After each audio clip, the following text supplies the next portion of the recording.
বিনীত গোয়েলের তো শাস্তি দাবি করা হয়েছিল, জুনিয়র ডাক্তাররা আন্দোলনরত তারাও শাস্তি দাবি করেছিলেন, এমনকি অভয়ের বাবা মারও একাধিক অভিযোগ ছিল। তো শেষ পর্যন্ত কি হলো? শাস্তি কি হলো না পুরস্কারই দেওয়া হলো? না, জুনিয়র ডাক্তাররা একেবারে তারা কিন্তু স্পষ্ট বলছেন এই মুহূর্তে, তারা ক্যামেরার সামনেই তারা এই মুহূর্তে মুখ খুলছেন এবং তারা স্পষ্ট বলছেন আমরা যেটা চেয়েছিলাম সেটা কিন্তু হলো না।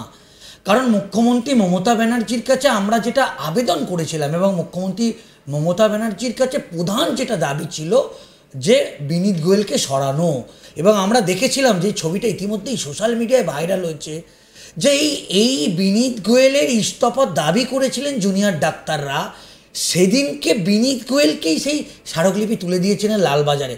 আমরা দেখেছি যে লালবাজারে দুদিন ধরে টানা বিক্ষোভ চলেছে, সারা রাত জেগে তারা বিক্ষোভ করেছে এবং শেষ মুহূর্তে এমন একটা পরিস্থিতি তৈরি হয়েছে যে মুখ্যমন্ত্রী মমতা বন্দ্যোপাধ্যায় সেদিন স্বয়ং ফোন করেছিলেন বিনীত গোয়েলকে এবং ফোন করে রাজ্য পুলিশের একাধিক অফিসারের সঙ্গে কথা বলেছেন। এবং আমরা জানি একেবারে মুখ্যমন্ত্রী মমতা বন্দ্যোপাধ্যায়ের কাছের পুলিশ আধিকারিক বলে পরিচিত রাজীব কুমার, এবং সেই রাজীব কুমারের পরামর্শে আমরা যেটা জানি যে মুখ্যমন্ত্রী মমতা বন্দ্যোপাধ্যায় স্বয়ং নির্দেশ দিয়েছিলেন যে এই যে জুনিয়র ডাক্তারদের যে স্মারকলিপি সেটা নিতে। এবং আমরা দেখেছি যে জুনিয়র ডাক্তাররা কিভাবে এই বিনীত গোয়েলের বিরোধিতা করেছিলেন এবং বলা যায়, এবং জুনিয়র ডাক্তারদের একটা অংশ বলেছেন যে সেদিনকে আরজি করের ঘটার পর প্রথম টালা থানার ওসি ফোন করেছিলেন। এবং আরেকটা বিষয় জুনিয়র ডাক্তাররা যেটা জানাচ্ছেন যে তারাও প্রথমে চমকে গিয়েছিলেন যখন এই ঘটনাটা ঘটেছে, যে এই রকম একটা ঘটনাতে একেবারে স্বয়ং কলকাতা পুলিশের সিপি চলে আসা, রাজ্যের স্বাস্থ্য সচিব সেদিনকে আরজি কর হাসপাতালে চলে এসেছিলেন এবং পুরো দায়টা জুনিয়র ডাক্তারদের বক্তব্য একেবারে প্রথম থেকে এসেই এই বিনীত গোয়েল তিনি কিন্তু টালা থানার যারা অফিসার ছিলেন বা অন্যান্য স্বাস্থ্য দপ্তরের যারা আধিকারিক ছিলেন পুরো লিড করেছিলেন এই বিনীত গোয়েল। এবং এই বিনীত গোয়েল একজন কলকাতা পুলিশের সিপি হয়ে তিনি এত দ্রুত তিনি ছুটে গিয়েছিলেন এবং পুরো সেখানে লিড করেছিলেন। তাই এই ঘটনার মাস্টার মাইন্ড বলছেন জুনিয়র ডাক্তাররা। তাই জুনিয়র ডাক্তাররা পরে তাকে যেভাবে বদলি করা হলো, এসটিএফের এডিজি পদে বসানো হলো, তারা কিন্তু একেবারে ক্ষোভে ফেটে পড়লেন। তাদের বক্তব্য আমি এই অভিযোগটা নিয়ে একটু স্বপনের কাছে যাই। স্বপন, কি কি অভিযোগ উঠেছিল বিনীত গোয়েলের দিকে? দেখো, পরোক্ষে যেটা অভিযোগ আসছিল, যেটা শোনা যাচ্ছিল, সেটা হচ্ছে গিয়ে যে তথ্য প্রমাণ লোপাটের সঙ্গে নাকি তার একটা মদত রয়েছে বা তিনি যুক্ত ছিলেন, এরকম অভিযোগ করা হচ্ছে। এবারে এই অভিযোগটা কেন করা হচ্ছে সেটাও একটু বুঝতে হবে। তার কারণ দেখো, যখনই কলকাতার পুলিশ কমিশনার হিসেবে বিনীত গোয়েল যখন এত বড় ঘটনা, স্বাভাবিকভাবে তিনি ছুটে যাচ্ছেন, তিনি ছুটে গিয়ে ইনভেস্টিগেশন কিভাবে চলছে, পুলিশ অফিসাররা সেই সময় কি করছেন, হতে পারে সেটা টালা থানার আন্ডারে, কিন্তু যখনই এই ধরনের ঘটনা ঘটে সেই সময় তো কমিশনারকে ছুটে যেতে হয়, কলকাতা পুলিশের প্রধান হিসেবে তিনি ছুটে গেছেন। এবারে সেই জায়গায় দাঁড়িয়ে সেখানে ইনভেস্টিগেশন থেকে শুরু করে সার্বিক বিষয়টা, সেখানে যে ভিডিওগ্রাফি করা থেকে শুরু করে যেই প্রসিডিওরগুলো, যে প্রোটোকলগুলো মেনে চলতে হয় পুলিশকে ইনভেস্টিগেশনের ক্ষেত্রে, তার সমস্ত দায়ভার তো একদম সুপ্রিম যিনি রয়েছেন পুলিশের সেই সময় তার ওপরই বর্তায়।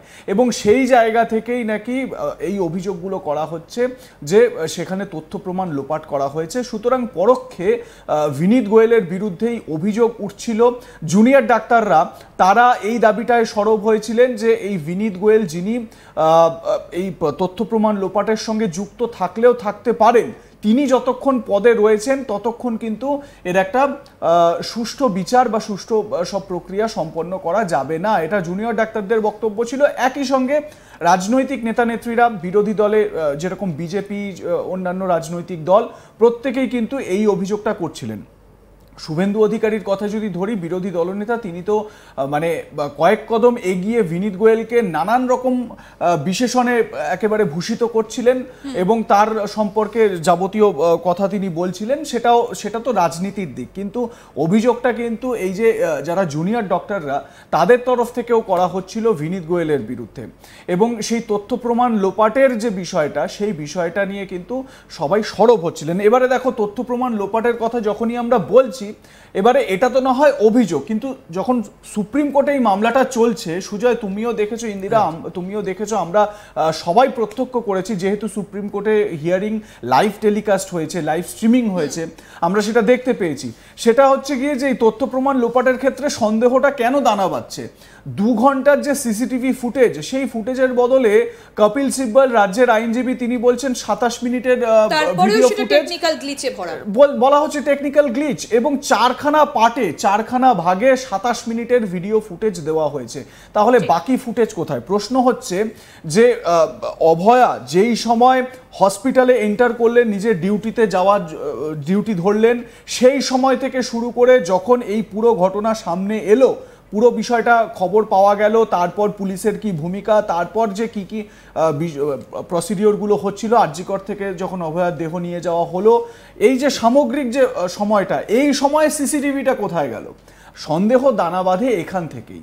যে মানে এরকম আরও অনেক বিষয় রয়েছে, যেরকম তোমার মনে থাকবে প্রধান বিচারপতি ডিওয়াই চন্দ্রচূড়ের যে ডিভিশন বেঞ্চ 3 বিচারপতির, সেখানে জেবি পাদ্রিওয়ালা যিনি আরেক বিচারপতি এই বেঞ্চের, তিনি একটা খুব ভাইটাল প্রশ্ন করছেন। তিনি প্রশ্ন করছেন যে টাইমলাইনটা রাজ্যের তরফ থেকে দেওয়া হচ্ছে, যে পুলিশের তরফ থেকে যে টাইমলাইন ধরে বসানো হয়েছে, যে কোন সময় পোস্টমর্টেম হয়েছে, কত থেকে কতক্ষণ পোস্টমর্টেম হয়েছে, তারপর এফআইআর কখন লজ হয়েছে, তার পাশাপাশি ওই ইউডি কেস কখন রেজিস্টার হয়েছে, এই বিষয়গুলোর যে টাইমলাইনগুলো রয়েছে, সেই টাইমলাইনগুলো নিয়ে তিনি প্রশ্ন তুলেছেন, এবং এই টাইমলাইনগুলোতেই কোথাও না কোথাও একটা ধন্দ বাজছে। আর এই জায়গা থেকেই আমার মনে হয় ইন্দিরা, এই যে তথ্য প্রমাণ লোপাটের যে অভিযোগ, সেই তথ্য প্রমাণ লোপাটের অভিযোগটা সামনে আসছে। এবারে আরও একটি বিষয় আমরা জানি, সেটা হচ্ছে গিয়ে বিনীত গোয়েলের বিরুদ্ধে এই অভিযোগটাও হাইকোর্টে উঠেছিল যে তিনি অভয়ার নাম বলে দিয়েছিলেন, নাম প্রকাশ করে দিয়েছিলেন।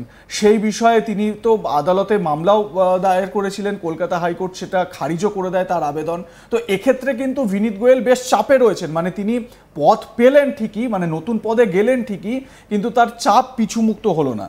আমাদের যে টকিং পয়েন্ট ইন্দিরা, সেটা হচ্ছে গিয়ে এই যে বিনীত গোয়েলের কি আখেরে লাভই হলো, তিনি কি তার মানে যেটা আমরা যদি এই আলোচনা করতে যাই, তাহলে সবাই বলতে গেলে মানে জুনিয়র ডাক্তার থেকে শুরু করে বিরোধী রাজনৈতিক দলের নেতানেত্রীরা এবং সাধারণ মানুষের একটা বিপুল অংশ, তারা সবাই কিন্তু চেয়েছিলেন যে একটা শাস্তিমূলক কোনো পদক্ষেপ হোক। মানে তাকে যদি সরানো হয়, তুলনামূলক যদি কোনো কম দায়িত্ব বা কম র্যাঙ্কের কোনো একটি অগুরুত্বপূর্ণ কোনো একটা পদে যদি বিনীত গোয়েলকে পাঠানো হতো, তাহলে ওটা হতো সাসপেনশনের সমকক্ষ। কিন্তু সেখানে তিনি এডিজি, আইজিপি, এসটিএফ, যে জায়গায় তুমি যেরকম বললে, যে জায়গায় তিনি আগে ছিলেন, সে জায়গায় তাকে আবার আনা হলো। একদমই। এবং যদি আমরা একটু